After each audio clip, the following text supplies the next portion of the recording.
السلام علیکم ورحمۃ اللہ ان الحمد للہ نحمده ونستعینه ونستغفره ونعوذ باللہ من شرور انفسنا ومن سیئات اعمالنا من يهده الله فلا مضل له ومن يضلل فلا هادي له واشهد ان لا الہ الا اللہ واشهد ان محمدا عبده ورسولہ۔ ہر قسم کی تعریف اور شکر اللہ رب العزت کے لیے لائق اور زیبا ہے جو ساری کائنات کا ایک و تنہا خالق، مالک، مربی اور منتظم ہے۔ درود و سلام ہو انبیاء اکرام پر، خصوصاً نبی مکرم رحمت للعالمین امام الانبیاء محمد الرسول اللہ صلی اللہ علیہ وسلم پر اور آپ کے اصحاب پر۔ اللہم صلی علی محمد وعلی آل محمد کما صلیت علی ابراہیم وعلی آل ابراہیم انکا حمید مجید۔ اللہم بارک علی محمد وعلی آل محمد کما بارکت علی ابراہیم وعلی آل ابراہیم انکا حمید مجید۔ معزز سامعین کرام، آج انشاءاللہ سورہ یاسین کی آیت نمبر 11 سے کلاس رہے گی۔ پچھلی کلاس میں ہم نے پڑھا اعوذ باللہ من الشیطان الرجیم، اے اللہ ہم تیری پناہ میں آتے ہیں شیطان سے۔ بسم اللہ الرحمن الرحیم، اللہ کے نام سے جو رحمان اور رحیم ہے۔ یاسین، یاسین، والقرآن الحکیم، قسم قرآن حکیم کی۔ انک لمن المرسلین، بلا شبہ آپ یقیناً رسولوں میں سے ہیں۔ علی صراط مستقیم، راہ راست پر ہیں، صراط مستقیم پر ہیں۔ تنزیل العزیز الرحیم، یہ تنزیل کیا ہوا ہے، نازل کیا ہوا ہے عزیز الرحیم، غالب اور رحم کرنے والے کے طرف سے۔ یعنی یہ قرآن کیوں نازل کیا گیا؟ لِتُنذِرَ قَوْمًا مَا أُنذِرَ آبَاؤُهُمْ فَهُمْ غَافِلُونَ، تاکہ آپ اس قوم کو ڈرائیں جن کے باپ دادا نہیں ڈرائے گئے۔ یعنی قرآن کے نزول کا مقصد کہ آپ لوگوں کو خبردار کر دیں ان کے برے عمل کے برے انجام سے، اور جنہوں نے نیک عمل کیا ہے انہیں بشارت سنا دیں، لہٰذا وہ غافل ہیں۔ بلا شبہ ان کے اکثریت پر لقد حق القول علی اکثرہم فہم لا یؤمنون، بلا شبہ ان کے اکثریت پر اللہ کا قول ثابت ہو گیا ہے چنانچہ وہ ایمان نہیں لائیں گے۔ ایک طرف بتایا گیا کہ یہ قرآن اللہ کا رحم ہے جو اللہ رب العزت نے آپ کی طرف نازل کیا ہے، اور اس کے نازل کرنے کا مقصد یہ ہے کہ آپ لوگوں تک اس پیغام کو پہنچا دیں۔ جب آپ لوگوں تک پیغام کو پہنچائیں گے تو دو طرح کے لوگ ہوں گے، اور اکثریت انکار کرنے والوں کی ہوگی اور اقلیت یعنی کم لوگ اقرار کرنے والے ہوں گے۔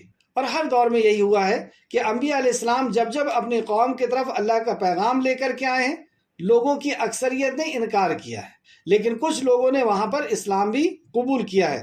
تو نبی مکرم کو پہلے سے ہی بتا دیا گیا کہ اکثر ایمان نہیں لائیں گے، اور اللہ رب العزت نے ان کے اوپر ان کی تقدیر کو ایسا غالب کر دیا ہے کہ آگے سے پیچھے سے اور ان کے گردنوں میں توق ڈال دیا ہے، اور آگے اور پیچھے سے دیوار لگا دی ہے، اور اوپر سے گھٹا ٹوپ پردہ بھی ڈال دیا ہے کہ اب انہیں کچھ سمجھ میں نہیں آئے گا۔ تو پھر کسے سنائیں، کسے سمجھ میں آئے گی بات؟ اور یہ ہمارے لیے بھی لمحہ فکریہ ہے کہ ہم کس گروپ میں ہیں۔ نبی کریم صلی اللہ علیہ وسلم صرف مشرکین مکہ یا عرب کے لیے ہی نہیں، پوری انسانیت کے لیے آئے ہیں، اور قیامت تک کے لیے تشریف لائے ہیں۔ قیامت تک کے لیے آپ کی نبوت اور رسالت رہے گی۔ تو ہم کس گروپ میں شامل ہوتے ہیں؟ کیا ہم نبی کریم صلی اللہ علیہ وسلم کی بات سن سمجھ کر کے انکار کرنے والے ہیں یا اقرار کرنے والے ہیں؟ تو کون لوگ بات سنیں گے اور سمجھیں گے، ایمان لائیں گے؟ آج ان لوگوں کا تذکرہ آیت نمبر 11، انما تنذر من اتبع الذکر وخشی الرحمن بالغیب، بس آپ تو صرف اس شخص کو ڈراتے ہیں جو نصیحت کی پیروی کرے۔ یعنی جو نصیحت کی پیروی کرتا ہے وہ نبی کریم صلی اللہ علیہ وسلم کی دعوت سے کما حقہ فائدہ اٹھا پاتا ہے، کیونکہ اللہ فرماتا ہے پس آپ تو صرف اس شخص کو ڈراتے ہیں، یعنی آپ کا ڈرانا تو اس شخص کو فائدہ دیتا ہے جو نصیحت کی پیروی کرتا ہے، جو آپ کے نصیحت کی پیروی کرے گا۔ تو نبی کریم صلی اللہ علیہ وسلم نے جب پیغام پہنچانا شروع کیا تو قیامت تک دو گروپ رہے گا، ایک وہ جو اتباع نہیں کرے گا، جو پیروی نہیں کرے گا، اور ایک وہ جو پیروی کرے گا۔ تو جو پیروی کرے گا اس کے لیے نبی کریم صلی اللہ علیہ وسلم کا ڈرانا فائدہ مند ہوگا، اور رحمان سے بن دیکھے ڈرے۔ دوسرا کہا انما تنذر من اتبع الذکر وخشی الرحمن بالغیب، اور رحمان سے بن دیکھے ڈرے۔ تو رحمان سے بن دیکھے ڈرے یعنی اللہ رب العزت کو اس نے دیکھا نہیں ہے، لیکن اللہ رب العزت سے اس کے اندر ڈر ہے۔ اور دوسرا معنی کہ وہ ڈرتے ہیں غیب کے ساتھ، کہ کوئی دیکھے یا نہ دیکھے لیکن وہ اللہ رب العزت کی عبادت کر رہے ہیں۔ فَبَشِّرْهُ بِمَغْفِرَةٍ وَأَجْرٍ کریم، لہٰذا آپ انہیں مغفرت اور باعزت اجر کی بشارت سنا دیجیے۔ تو ایسے لوگوں کو آپ عزت اور مغفرت کی بشارت سنا دیجیے۔ تو ان لوگوں کی دو صفت بتائی گئی. پہلی صفت یہ کہ بس آپ تو صرف اس شخص کو ڈراتے ہیں جو نصیحت کی پیروی کرے. اگر ہم اللہ کے نبی صلی اللہ علیہ وسلم کی باتوں کی اتباع کریں گے، پیروی کریں گے. دیکھیے یہاں پہ وعدے کر لینا، آرزویں اور تمنائیں کر لینا یا جھوٹے دعوے کر لینا، اس سے بات نہیں بنے گی کہ ہم نبی کے ماننے والے ہیں، ہم نبی کے چاہنے والے ہیں. یہاں پہ نبی کے ماننے اور چاہنے کی بات نہیں کی، اتباع کی بات کی. کیونکہ واقعی وہ سچا شخص ہے اپنے دعوے میں، اپنے محبت کے دعوے میں، جو اتباع کرتا ہے. اور جو اتباع نہیں کرتا وہ اپنے دعوے میں جھوٹا ہے. کوئی شخص اگر یہ دعویٰ کر رہا ہے کہ میں نبی مکرم سے محبت کرتا ہوں صلی اللہ علیہ وسلم، اور وہ آپ کی اتباع نہیں کر رہا ہے، آپ کی پیروی نہیں کر رہا، آپ کے حکم پہ نہیں چل رہا ہے، تو اس کا دعویٰ جھوٹا ہے. تو جو اتباع کر رہا ہے وہ یہ بولے نہ بولے کہ میں ان سے محبت کرتا ہوں، واقعی وہ محبت کرتا ہے جبھی وہ اتباع کر رہا ہے. تو پہلا وہ جو اتباع کر رہا ہے وہ نبی مکرم کا پیروکار ہے اور رحمان سے بن دیکھے ڈرتا ہے. ایک تو دنیا دیکھے نہ دیکھے اسے، وہ اللہ کی عبادت اور اللہ کو راضی کرنے میں وہ لگا ہوا ہے، لوگوں سے اس کو کوئی پرواہ نہیں. ایک تو یہ معنی علماء نے کیا، اور دوسرا یہ کہ اللہ رب العزت کو نہیں دیکھا لیکن اس کے باوجود بھی اللہ رب العزت کا اسے ایسا یقین ہے، یعنی اللہ کی مخلوق کو دیکھ کر کے خالق کا ایسا یقین، ایسا ایمان اس کے اندر آ گیا ہے. اللہ کے کلام کو سن کر کے، اللہ کی قدرت کو دیکھ کر کے، اللہ رب العزت کی بنائی ہوئی اس کائنات کو دیکھ کر کے اسے ایسا یقین آ گیا کہ بن دیکھے وہ اللہ رب العزت سے ڈرتا ہے. لہٰذا آپ اسے مغفرت اور باعزت اجر کی بشارت سنا دیجیے. بلا شبہ ہم ہی مردوں کو زندہ کریں گے. یہ جو انکار کر رہے ہیں، اور اصل میں یہ انکار نبی کریم صلی اللہ علیہ وسلم سے بغض اور نفرت اور عداوت کا نتیجہ تھا. ورنہ یہ کون نہیں جانتا کہ جو رب ہر سال مردہ زمین کو زندہ کر کے دکھاتا ہے، کیا وہ انسان کو مر جانے کے بعد زندہ نہیں کر سکتا؟ جو عرش عظیم کا رب ہے، جس نے اسے تھامے ہوئے ہے، کیا اس کے لیے یہ مشکل ہے کہ انسان کو پھر سے وہ پیدا کر دے؟ یہ عداوت تھی اصل میں نبی کریم صلی اللہ علیہ وسلم سے. اور نبی سے عداوت کی وجہ کیا تھی؟ آپ سے نفرت اور چڑ اور حسد کی وجہ کیا تھی؟ صرف یہی کہ انہوں نے ہمارے معبود کو، جن کی ہم عبادت کرتے چلے آئے ہیں، ہمارے باپ دادا جن کی عبادت کرتے چلے آئے ہیں، جو خانہ کعبہ کے اندر 360 ہیں، ان کا انکار کر دیا انہوں نے، اور یہ کہہ دیا کہ یہ سب کچھ نہیں ہے، کرنے والی ذات تو صرف اور صرف اللہ کی ہے. نہ یہ کوئی ضرورت پوری کر سکتے، نہ مصیبت دور کر سکتے. اس بات کا اس قدر ان کو برا لگا، اس قدر برا لگا کہ یہ نبی کریم صلی اللہ علیہ وسلم کی ہر بات کا انکار کرنے لگے. ورنہ یہی وہ مکہ کے لوگ ہیں جو آپ کو صادق کہتے تھے، امین کہتے تھے اور منصف کہتے تھے، انصاف کرنے کے لیے نبی مکرم کے پاس آتے تھے، اور بعد تک انہوں نے اپنی امانت کو رسول اللہ صلی اللہ علیہ وسلم کے پاس رکھوائی تھی. لیکن صرف ایک اس بات کی وجہ سے کہ آپ نے یہ کہہ دیا کہ ساری کائنات کا خالق اور مالک جو رب ہے، عبادت اسی کی ہوگی، وہی سننے والا، دیکھنے والا، جاننے والا ہے، اور وہی ضرورت کا پورا کرنے والا، مصیبت کا دور کرنے والا ہے. یہ بات اس قدر بری لگی، اس قدر بری لگی کہ آپ کو اب ہر برائی کے لقب سے آپ کو بلانے لگے اور لوگوں کو روکنے لگے آپ سے. اور یہاں پر یہ کہتے ہیں کہ اللہ رب العزت کو مرنے کے بعد نہیں پیدا کرے گا. تو اللہ نے جواب دیا، ان نحن نحیی الموتى، بلا شبہ ہم ہی مردوں کو زندہ کریں گے، اور جو وہ اعمال آگے بھیج چکے ہیں ہم لکھ رہے ہیں، اور ان کے آثار کو بھی، جو اعمال وہ آگے بھیج رہے ہیں ہم انہیں لکھ رہے ہیں. جو بھی عمل ہم نے کیا ہے آج تک اللہ رب العزت نے اس کو لکھ رکھا ہے، اور ان کے آثار کو بھی. آثار سے کیا مراد ہے؟ ایک تو آثار کا مطلب ہوتا ہے پیروں کے نشان، آثار پیروں کے نشان. تو وہ جو عمل کر کے گئے ہیں ان کو اللہ رب العزت نے لکھ رکھا ہے.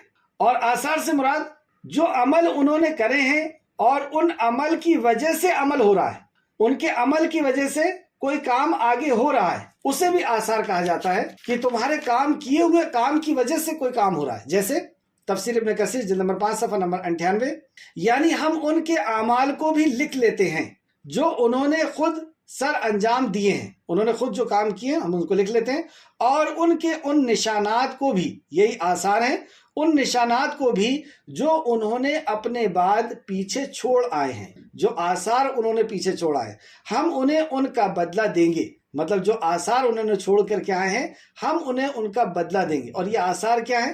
یہ آثار ہے نیک اولاد، یہ آثار ہیں صدقہ جاریہ، یہ آثار ہے علم نافع. تو کہا کہ انہیں اپنے بعد پیچھے چھوڑ آئے ہیں، ہم انہیں ان کا بھی بدلہ دیں گے. اگر اعمال اچھے ہوں تو اچھا بدلہ، اور اگر برے ہوں تو برا بدلہ۔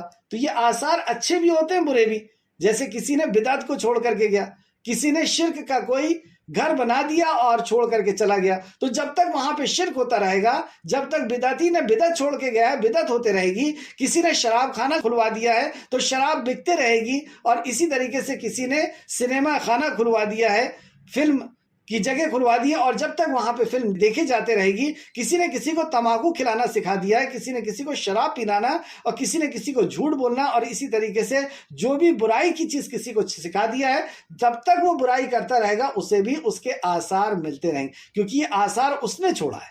اس تعلق سے تفسیر ابن کثیر فرماتے ہیں کہ جیسا کہ نبی کریم صلی اللہ علیہ وسلم کا فرمان ہے، حضرت ابو ہریرہ رضی اللہ عنہ سے مروی ایک اور حدیث میں ہے کہ رسول اللہ صلی اللہ علیہ وسلم نے فرمایا، جب انسان فوت ہو جاتا ہے یعنی مر جاتا ہے تو 3 کے سوا اس کے تمام اعمال منقطع ہو جاتے ہیں۔ یہ 3 آثار اس کے باقی رہتے ہیں۔ صدقہ جو اس کے بعد بھی جاری رہے، یعنی صدقہ جاریہ، جیسے کنواں کھدوا دیا ہے، پیڑ لگا دیا، تو جب تک پیڑ سے لوگوں کو آکسیجن ملتے رہے گی، اس سے ٹھنڈی ہوا ملتے رہے گی، اس سے پھل اور پھول ملتے رہیں گے، اس کو ثواب ملتا رہے گا۔ کسی نے کنواں کھدوا دیا یا کسی نے مسجد وغیرہ بنا دی ہے، صدقہ جاریہ، اسکول کھلا دیا ہے یا کسی نے ہاسپٹل کھول دیا ہے، تو یہ صدقہ جاریہ ہے، یہ اس کے مرنے کے بعد بھی ثواب، کیونکہ یہ آثار چھوڑا تھا، اس کے ہاتھ سے کی ہوئی چیز تھی۔ اور وہ عمل جس کا فائدہ اٹھایا جا رہا ہو، وہ عمل جس کا فائدہ اٹھایا جا رہا ہو، جیسے اس نے جو عمل کیا کہ کسی کو علم سکھا دیا، علم کی لکھی ہوئی کتابیں کسی کو دے دیا، وہ باقی رہے گا۔ اور نیک اولاد جو اس کے لیے دعا کرتی رہے، تو نیک اولاد، کیونکہ اولاد کو بھی نیک اسی نے بنایا، جیسے نبی مکرم صلی اللہ علیہ وسلم فرماتے ہیں کہ بندہ فطرت پہ پیدا ہوتا ہے، اس کے ماں باپ اسے یہودی، نصرانی یا مجوسی بنا دیتے، تو اس نے اپنی اولاد کو اسلام پر رکھا، اس کو اللہ کی معرفت کرائی، بچوں کو اللہ کے نبی کی اور دین کی اس نے معرفت کرائی، اور وہ دین پر چلتا رہا اور اللہ سے اس کے لیے دعا کرتا رہا، تو اللہ رب العزت نے یہ اس کے لیے توشہ آخرت بنا دیا۔ مسلم شریف حدیث نمبر 1631، اور بھی دوسرے مقام پر ہے مسلم شریف، اگر آپ اردو میں دیکھیں تو 4223۔ تو 2 قسم کے لوگوں کا ذکر کیا گیا کہ ہم نے یہ رحمت اللہ رب العزت کی نازل ہوئی ہے، یہ قرآن، اور یہ اس لیے نازل ہوا ہے تاکہ لوگوں تک اسے پہنچا دیں۔ جب پہنچائیں گے تو 2 قسم کے لوگ ہوں گے، ایک وہ لوگ جو انکار کرنے والے ہیں، اور ایک وہ لوگ جو پیروی کرنے والے، جو اتباع کرنے والے ہیں، اور اللہ رب العزت سے بن دیکھے ڈرنے والے ہیں۔ تو جو نبی کی اتباع کرے گا اور اللہ رب العزت سے بن دیکھے ڈرے گا، تو اللہ رب العزت نے اس کے لیے کہہ دیا کہ آپ ان کو مغفرت اور عزت کے اجر کی، یعنی جنت کی، ان کو خوشخبری سنا دیجیے۔ اور پھر آگے اللہ فرماتا ہے کہ ہم مردوں کو زندہ کریں گے، اور جو عمل انہوں نے کیا ہے، جو بھی عمل اچھا کیا ہے، برا کیا ہے، ہم اس کا ان کو حساب دیں گے، اور جو پیچھے چھوڑ آئے ہیں، جو آثار چھوڑ آئے ہیں، ہم اس کا بھی انہیں بدلہ دیں گے۔ وہ پیچھے جو چھوڑ آئے ہیں، اگر اچھی چیز چھوڑ کے آئے ہیں تو اس کا اجر اچھا ملتا رہے گا، اور بری چیز چھوڑ کے آئے تو برا ملتا رہے گا۔ ہمیں کیا نصیحت ملی؟ سب سے بڑی نصیحت تو یہ کہ نبی کریم صلی اللہ علیہ وسلم قیامت تک کے لیے آئے ہیں، ہمارے لیے بھی آئے ہیں، ہم آپ کی اتباع کریں، اور اللہ رحمان سے بن دیکھے اس سے ڈرتے رہے، اور اسی کے لیے، اس کی رضا کے لیے ہم عمل کریں۔ اور ہم جو اچھے عمل کر رہے ہیں اللہ نے اسے تو لکھ ہی لیا ہے، لیکن جو آثار ہم چھوڑ رہے ہیں، یعنی ہمارے ذریعے سے اچھائی دنیا کے اندر پھیل رہی ہے یا برائی دنیا کے اندر پھیل رہی ہے، اس کا بھی ہمیں اجر ملتا رہے گا۔ تو ہمیں چاہیے کہ ہم صدقہ جاریہ، علم نافع اور نیک اولاد چھوڑ کر کے جائیں، نیک شاگرد چھوڑ کر کے جائیں، تاکہ ہم مر جائیں گے اور قبر میں ہمیں اس کا اجر پہنچتا رہے گا۔ نبی کریم صلی اللہ علیہ وسلم سے جو انہوں نے دشمنی کی، جبکہ آپ کے اوپر جان نچھاور کرتے تھے، جب آپ کی عمر مبارک 40 سال کی ہو، اور اس کے بعد راتوں رات آپ سے دشمنی ہو گئی، آپ کے خون کے پیاسے ہو گئے، صرف وجہ یہ تھی کہ آپ نے کہہ دیا قولوا لا الہ الا اللہ، لا الہ کوئی عبادت کے لائق نہیں، کوئی دعا کے لیے،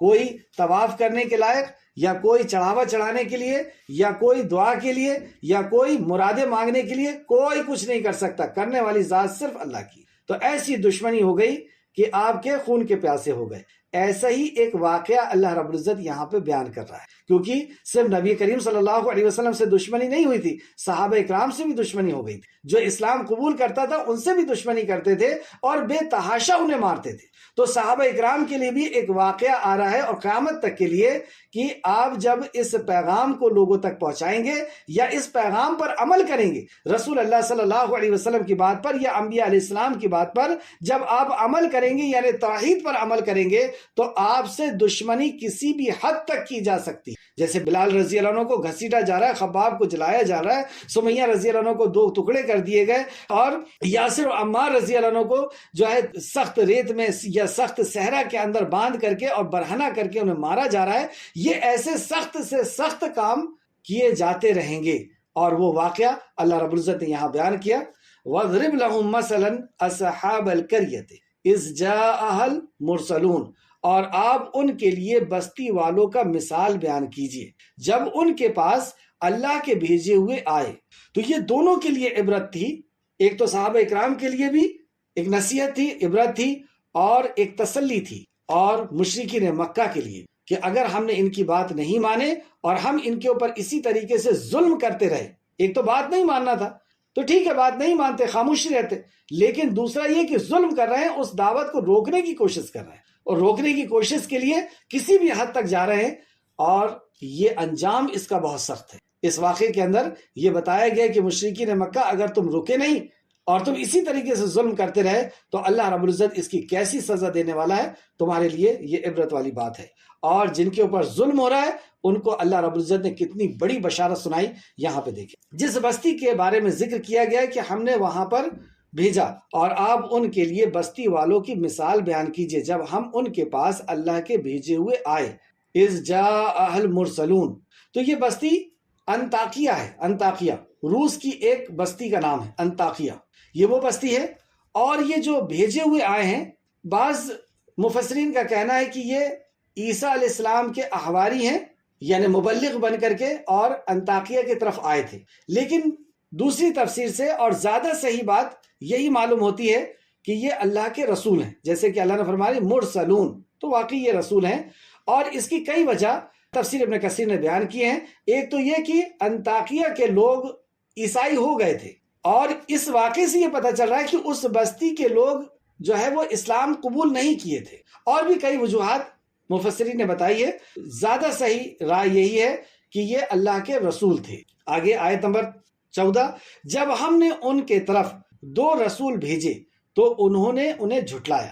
ہر دور میں یہی ہوا ہے کہ جب نبی جاتے تھے تو ان کو جھٹلا دیا جاتا تھا کہ آپ نبی نہیں ہیں۔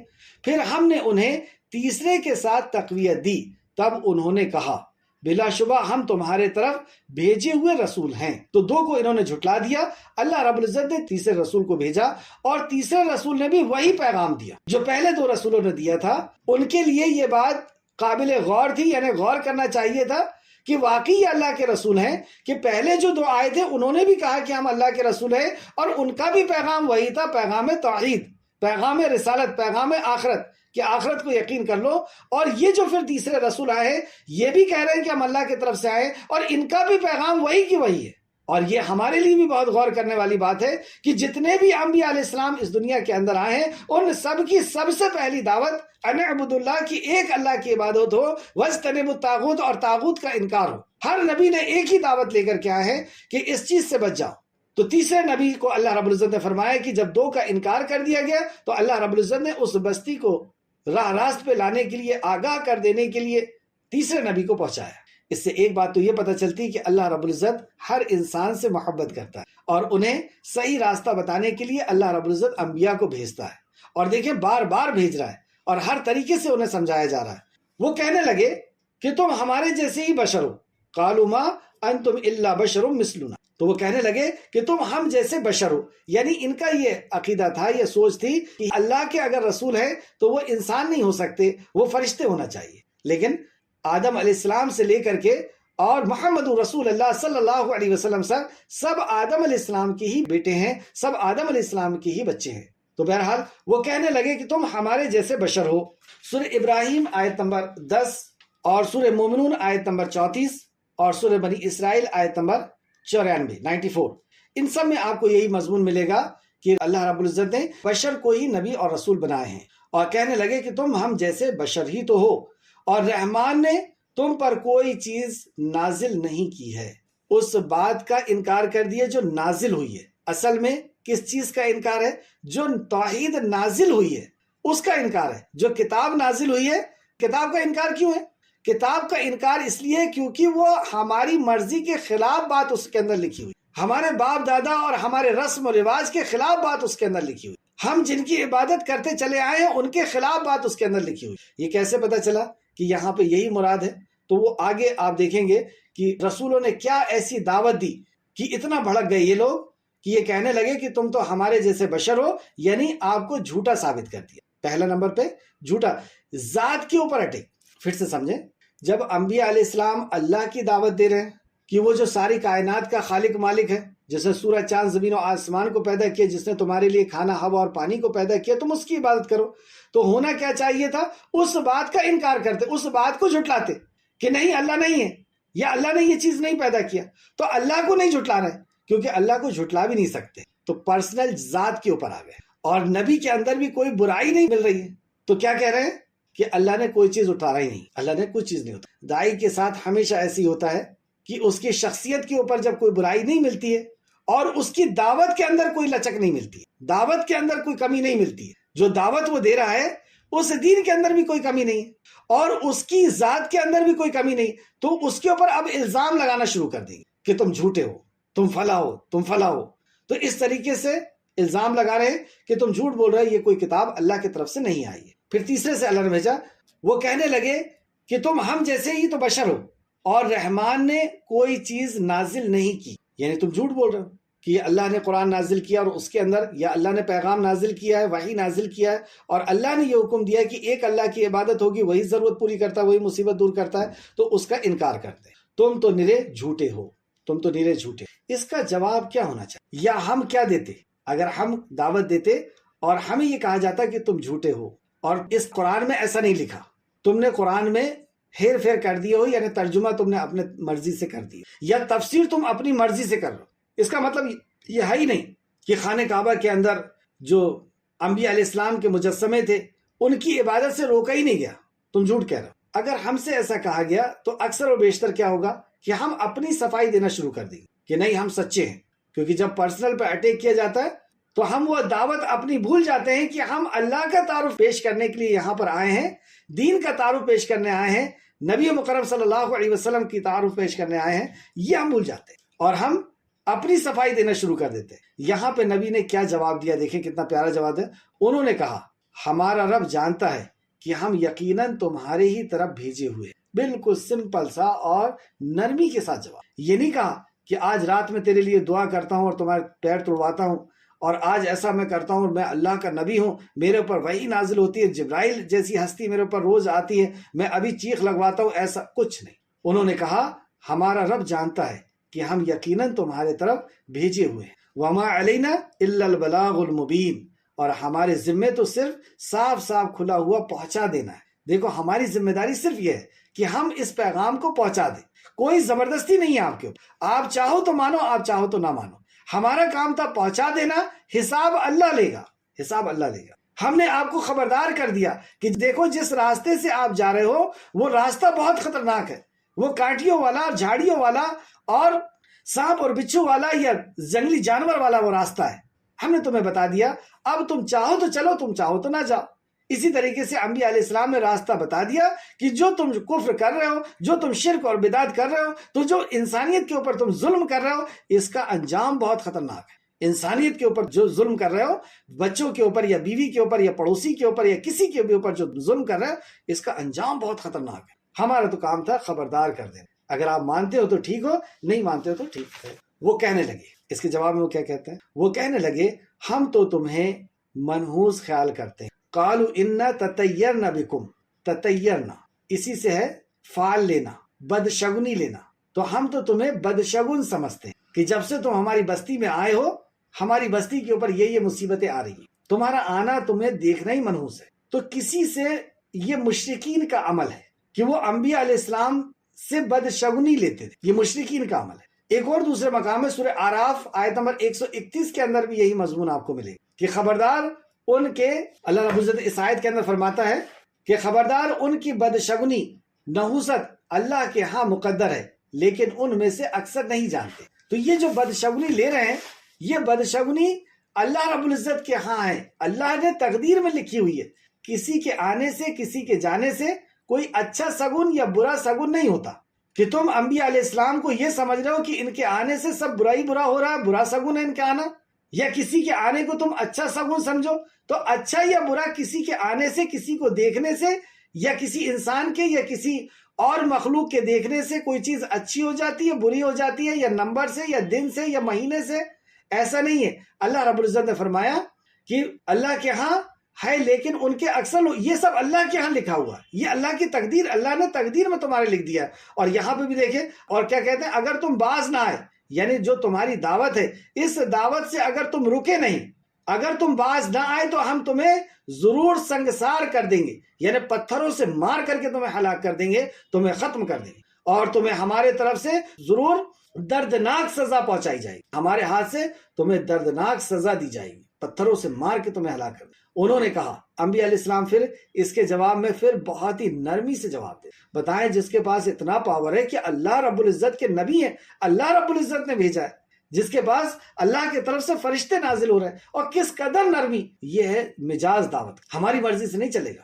موسیٰ علیہ السلام جیسی ہستی کو بھی اللہ نے پہنچایا تو کہا نرمی سے بات کر۔ انہوں نے کہا تمہاری نحوست تمہارے ساتھ ہے، مطلب کسی کے آنے جانے سے نحوست نہیں ہوتی، برا سگن نہیں ہوتا، اچھا سگن نہیں ہوتا، وہ نحوست تو تمہارے ساتھ ہے، یعنی تمہاری تقدیر میں ہے، تم جو عمل کر رہے ہو اس کی وجہ سے تمہارے پر مصیبت آتی ہے، جو تم غلط عمل کرتے ہو اس کی وجہ سے مصیبت آتی ہے، یا اللہ رب العزت نے جو تقدیر میں لکھ دیا ہے اس کی وجہ سے مصیبت آتی ہے۔ یہ نحوست کسی اور کے لیے نہیں ہے۔ جیسے ہمارے معاشرے کے اندر کئی چیز کو اب سگن سمجھا جاتا ہے کہ کسی نے ٹوک دیا بات کرتے ہوئے، اب برا ہو جائے گا، بلی نے راستہ کاٹ دیا اب برا ہو جائے گا، کسی نے چھینک دیا تو چھینک نے منہ مار دی، منگل کا دن ہے یہ بہت برا ہوتا ہے، نیلا کپڑا یا نیل کنٹھ کا دیکھ لینا، شادی شدہ عورت کا سفید کپڑا پہن لینا، چاند گرہن لگنا یا چاند گرہن لگ گیا ہے، اب وہ جو پریگننٹ خاتون ہے وہ گھر سے باہر نہیں نکلے گی، اس کو سیدھے لیٹے رہنا، آنکھ پھڑپھڑا رہی تو ضرور کچھ ہو جائے گا، آئینہ ٹوٹ گیا ہے تو اگر ٹوٹے آئینے کو دیکھ لیے تو تمہاری قسمت ٹوٹ جائے گی۔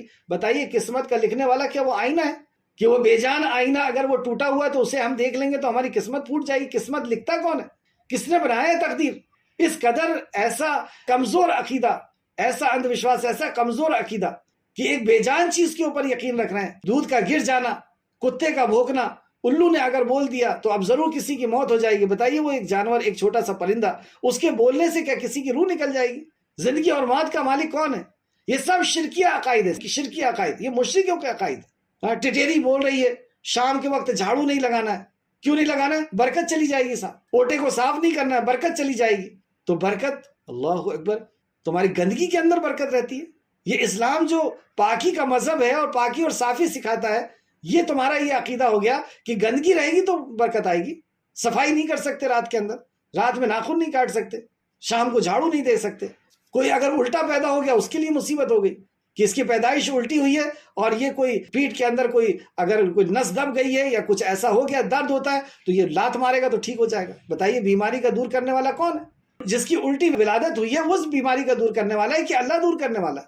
ایسی چیزوں کے اوپر یقین۔ خبر اخرب ہے تو اب ہماری شادی نہیں ہو سکتی، چپل الٹی پڑی ہوئی ہے، کوئی جو ہے جھولا دے رہا ہے بچے کو، اور وہ جھولا اگر خالی ہے تو بچے کے پیٹ میں درد ہوگا، اور جھولا کہاں، بچے کا پیٹ کہاں، اس سے کیا لینا دینا اس کا؟ ایسا عقیدہ، ایسی بے جان چیزوں کے اوپر عقیدہ۔ تو یہ تقدیر پر ایمان کا پھر کیا مطلب ہوا؟ ایمان کی بنیادوں میں سے ہے یہ تقدیر پر ایمان، اللہ پر ایمان، فرشتوں پر ایمان، کتابوں پر ایمان، نبیوں پر ایمان، آخرت پر ایمان، اور اچھی بری تقدیر پر ایمان۔ تقدیر کا انکار کر رہا ہے یہ عقیدہ، تقدیر کا انکار کر رہا ہے کہ تقدیر بنانے والی یہ بے جان چیزیں، یہ لکی نمبر ہے میرا، یہ لکی کپڑا ہے، یہ کلر لکی ہے، اور اس نام سے نام رکھنا ہے، یہ نام کا جو پہلا اکثر ہے وہ لکی ہے۔ استغفر اللہ، یہ مشرک کا عقیدہ۔ تو انہوں نے کہا کہ ہم تمہیں منحوس سمجھتے۔ اسی طریقے سے قوم سمود نے بھی حضرت صالح علیہ السلام کو کہا تھا، قوم سمود نے حضرت صالح علیہ السلام کو کہا تھا کہ ہم تمہیں منحوس سمجھتے ہیں، یعنی جب سے تم آئے ہو، جب سے۔ اس طریقے سے موسیٰ علیہ السلام کو بھی کہا تھا فرعونیوں نے کہ آپ جب سے آئے ہیں اور اس طریقے سے عذاب آ رہے ہیں، اور پھر سمجھ بھی گئے کہ ہم انکار کر رہے ہیں اس لیے عذاب آ رہے ہیں، تو موسیٰ علیہ السلام کے پاس آ کے کہتے ہیں کہ آپ اللہ سے دعا کر دیجئے ہمارے اوپر سے عذاب ٹل جائے، ان پتہ بھی سب ہے۔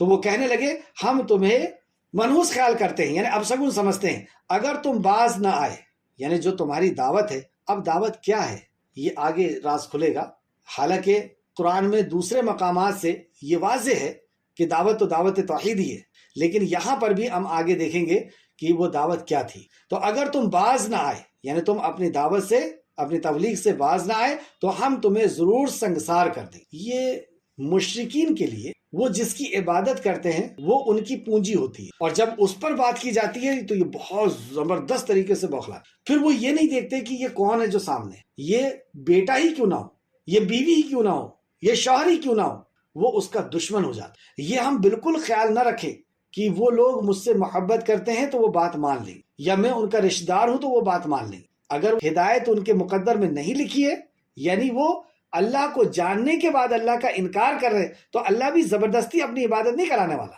پوری دیکھ رہے ہیں، جان رہے ہیں، لیکن اس کے باوجود بھی ایسی چیزوں کے اوپر ان کا یقین ہے، تو اللہ بھی زبردستی عبادت نہیں کرائے گا۔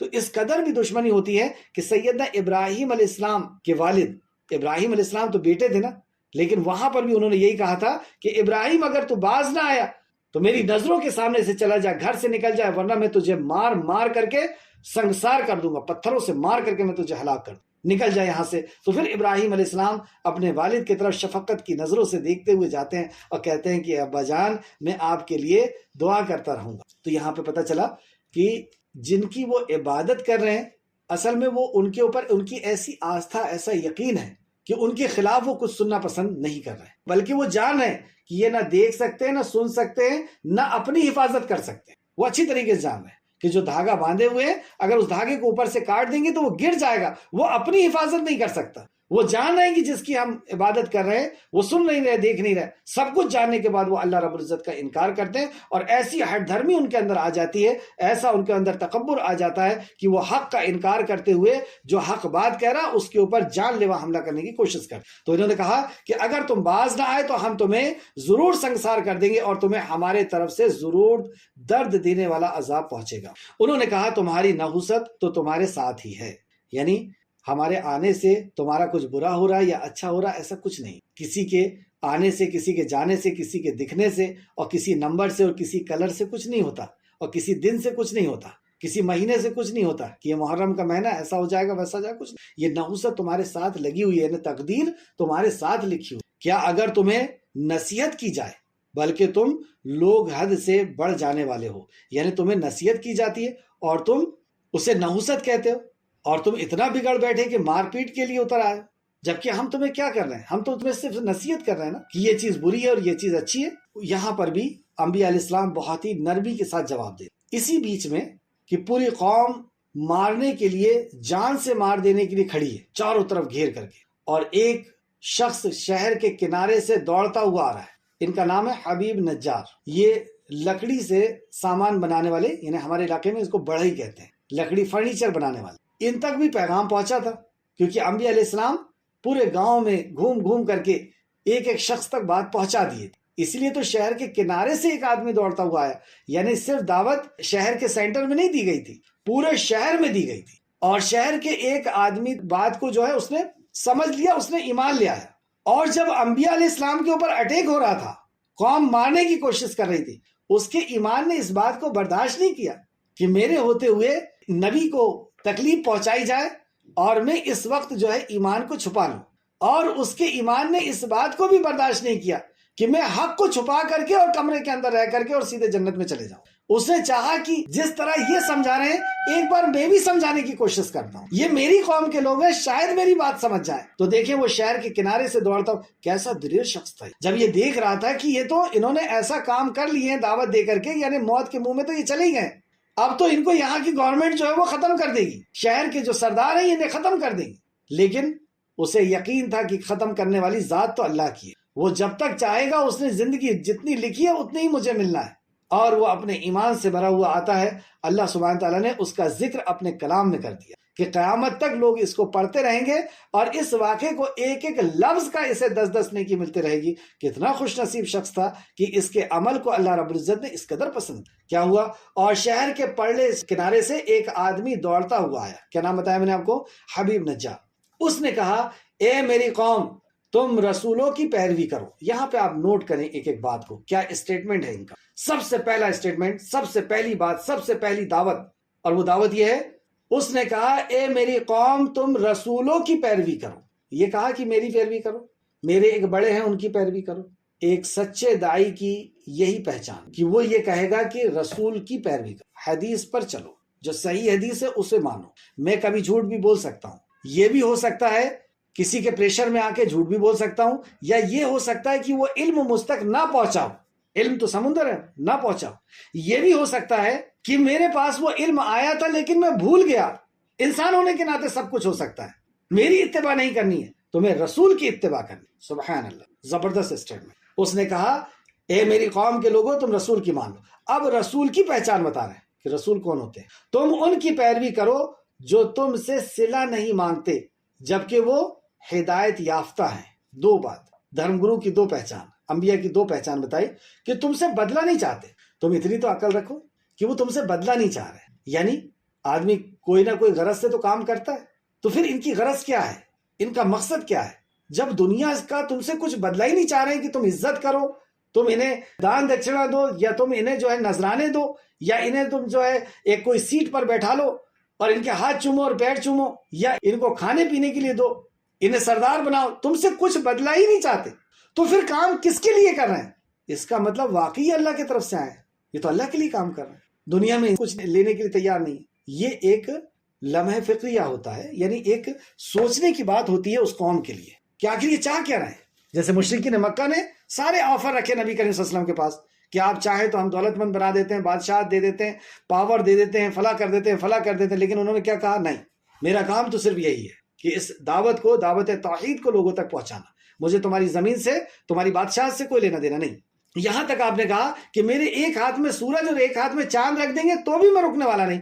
اب سورج سے بڑا کوئی پاور ہو سکتا ہے؟ جس کے ہاتھ میں سورج آ جائے پوری دنیا اس کے پیچھے چلنا پڑے گا، کیونکہ سورج کے بغیر اس زمین کے اوپر کوئی ایک بھی جاندار بچ نہیں سکتا. اتنا بڑی مثال دے کر کے آپ نے بتا دیا کہ ہمارا مقصد یہ پاور نہیں ہے، ہمارا مقصد تم کو زبردستی اپنے سامنے جھکانا یہ مقصد نہیں ہے، زبردستی تو اللہ کی اطاعت کرانا یہ مقصد نہیں ہے.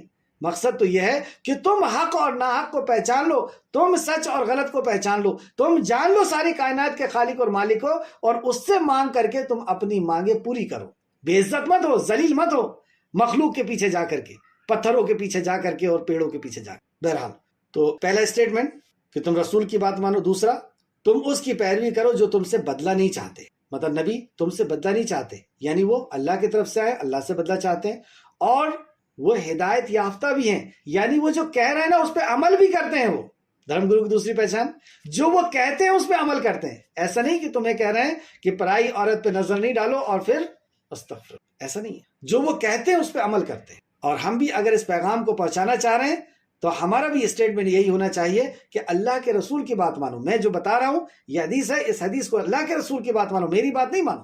اور اب جب ہم کام کریں تو دوسری دعوت اگر ہم دے رہے ہیں کسی کو تو ہمارے لیے یہ ہونا چاہیے کہ ہم اس سے بدلہ نہ چاہیں کہ وہ ہماری عزت کرے گا یا ہماری تعریف کرے گا. ہم کیوں دعوت دیتے ہیں اکثر و بیشتر؟ اللہ رب العزت رحم فرمائے ہم پر کہ وہ ہماری تعریف کرے گا. وہ شہر میں جا کر کے میں بیان کروں گا تو وہ شہر والے اچھا فیڈ بیک دیں گے، اور بعض دفعہ لوگ کہتے بھی ہیں کہ بتاؤ بھائی ہم نے کیسا بیان کیا. میرے سبسکرائبر بڑھ جائیں گے، میرے ماننے والے، میرے چاہنے والے بڑھ جائیں گے. تو بدلہ نہیں چاہنا ہے، بدلہ تو اللہ دے گا، حشر کے میدان میں لینا. ورنہ حشر کے میدان میں اللہ کہہ دے گا کہ تو نے اس کے لیے کیا تھا، جا اسی سے بدلہ لے لے. کیا رہ جائے گی؟ تو بدلہ اللہ رب العزت سے چاہنا ہے، دنیا سے کوئی بدلہ نہیں. اور دوسرا کہ جو ہم کہہ رہے ہیں ہمارا اس پہ عمل ہونا چاہیے. اگر ہمارا عمل نہیں ہے تو ہماری بات میں وزن نہیں آئے گا. ہم جو بات کہہ رہے ہیں اس پر ہمارا عمل ہونا چاہیے. آگے ہے اور مجھے کیا ہوا ہے. اب اس نے راز کھولا کہ دعوت ان کی کیا ہے. اور مجھے کیا ہوا ہے کہ میں اس ذات کی عبادت نہ کروں جس نے مجھے پیدا کیا. دو طریقہ ہو سکتا تھا نا. یہ کہہ سکتے تھے کہ تم اس کی عبادت کرو جس نے تم کو پیدا کیا، تم اس کی عبادت کرو جس نے تم کو پیدا کیا. اس سے وہ اور زیادہ بھڑکتے، اس لیے دوسرا طریقہ اپنایا کہ میرے پاس کیا بہانہ ہو سکتا ہے کہ میں اس کی عبادت نہ کروں جس نے مجھے پیدا کیا. یعنی تم بھی سمجھ جاؤ تمہیں بھی تو اسی نے پیدا کیا جس نے مجھے پیدا کیا. اور ایک بات یہ پتہ چلی. دوسری بات یہ کہ یہ ایسا کیا کہہ رہے ہیں, جو نبی آئے ایسا کیا کہہ رہے ہیں؟ کیا یہ کہہ رہے ہیں کہ تم اتنی پراپرٹی ہم کو دے دو, یا ہم کو بادشاہ دے دو, یا فلاں دے دو؟ ان کی تو ایک ہی دعوت ہے کہ جو تمہارا رب ہے تم اس کی عبادت کرو. تو میرے پاس کیا بہانہ ہو سکتا ہے کہ میں اس کی عبادت نہ کروں جس نے مجھے پیدا کیا؟ اور یہ یہی کہہ رہے ہیں کہ تم اس کی عبادت کرو جس نے تمہیں پیدا کیا, اور مر کر کے تم جہاں جس کے پاس جاؤ گے تم اس کی عبادت کرو. کتنی صاف اسٹیٹمنٹ. اب آیت کو پھر سے دیکھیں.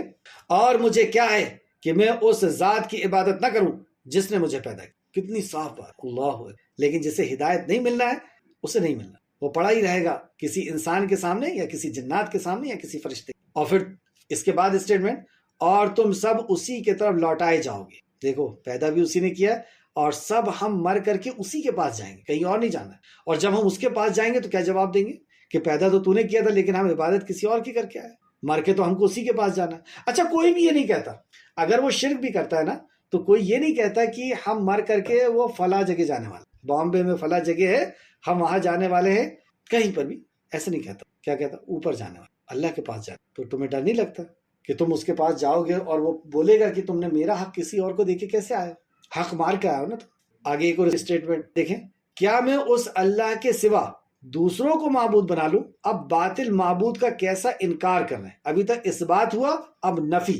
اور توحید یہی ہے, اس بات اور نفی کے ساتھ توحید ہے. صرف یہ کہہ دینا کہ عبادت اللہ کی کرنا چاہیے, یہ توحید نہیں ہے.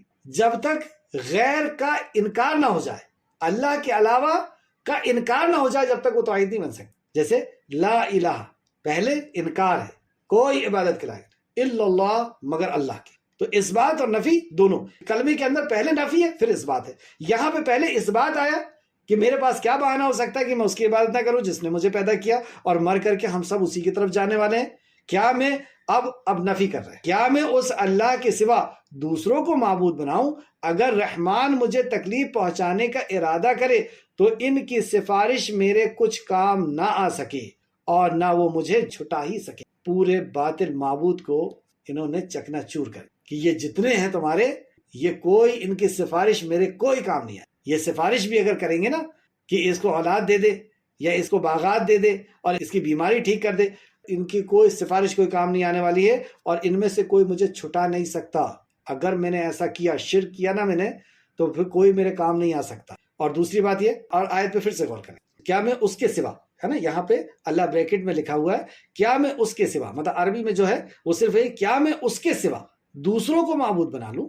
اگر رحمان, وہ رحم کرنے والا, وہ کرپالو, اگر رحمان مجھے تکلیف پہنچانے کا ارادہ کرے تو ان کی سفارش مجھے کچھ بھی کام نہ آ سکے. تکلیف پہنچانے کا اگر وہ ارادہ کر رہا ہے تو پوری دنیا مل کر کے بچا نہیں سکتی, اور یہ جتنے تم جن کی عبادت کر رہے ہو یہ کوئی بچا نہیں سکتا, اور نہ مجھے وہ چھٹا سکیں. وہ تکلیف میری دور نہیں کر سکتے, اور نہ میری کوئی ضرورت پوری کر سکتے. پھر آگے ایک اور اسٹیٹمنٹ, آیت نمبر 24, یقیناً میں اس وقت کھلی گمراہی میں ہوں گا. یہ ہے کھلی گمراہی, اللہ کو چھوڑ کر کے کسی اور سے آستھا رکھنا, عقیدت رکھنا کہ وہ بگڑی بنانے والا, وہ مصیبت کا دور کرنے والا ہے, یہ ہے گمراہی.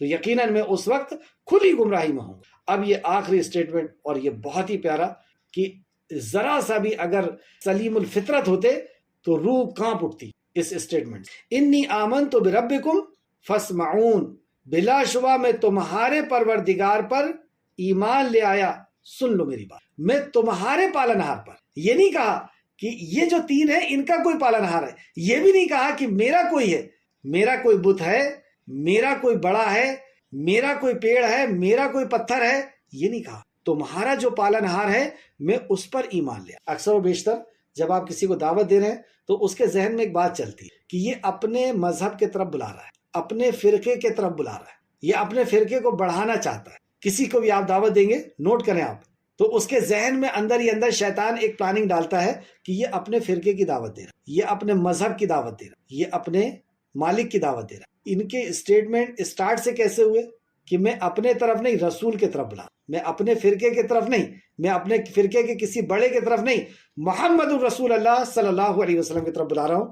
یہاں پہ وہ اپنے رسول کو انہوں نے کہا. آپ اور میں کیا کہیں گے کہ محمد الرسول اللہ کی طرف بلا رہا ہوں, کسی فرقے کی طرف نہیں بلا رہا ہوں. اطاعت رسول اللہ کی کرنا, عبادت صرف اللہ کی کرنا, اور وہ اللہ کون؟ جس کے طرف تم مر کر کے جانے والا، جو تیرا رب ہے میں اس کے طرف بلا، کیونکہ جو تیرا رب ہے وہی میرا بھی رب ہے۔ کتنی کھلی بات ہے کہ میں تیرے پالنہار کی طرف، میں تو خود اس پہ ایمان لے آیا ہوں، میں کسی نئے پہ ایمان نہیں لایا ہوں۔ جو تیرا اب تو خود بتا دے، تیرا پالنہار کیا جنات ہو سکتا ہے؟ تیرا پالنہار کیا کوئی انسان ہو سکتا ہے؟ تیرا پالنہار کوئی غیر انسان ہو سکتا ہے؟ کوئی بے جان چیز ہو سکتی ہے تیرا پالنہار؟ یہ سورج چاند زمین و آسمان کا بنانے والا کوئی بے جان ہو سکتا ہے؟ کوئی پتھر ہو سکتا ہے؟ کوئی پیڑ ہو سکتا ہے؟ تو خود فیصلہ کر لے کہ یہ پوری کائنات بنانے والا کون ہو سکتا ہے۔ تو وہ جو تیرا پالنہار ہے نا، جو تجھے ہوا دیتا ہے، پانی دیتا ہے، کھانا دیتا ہے، زمین کے اندر سے جو پودے نکال کر کے پھل و فروٹ دیتا ہے، جو تیرا پالنہار ہے میں اس پہ ایمان لے آیا۔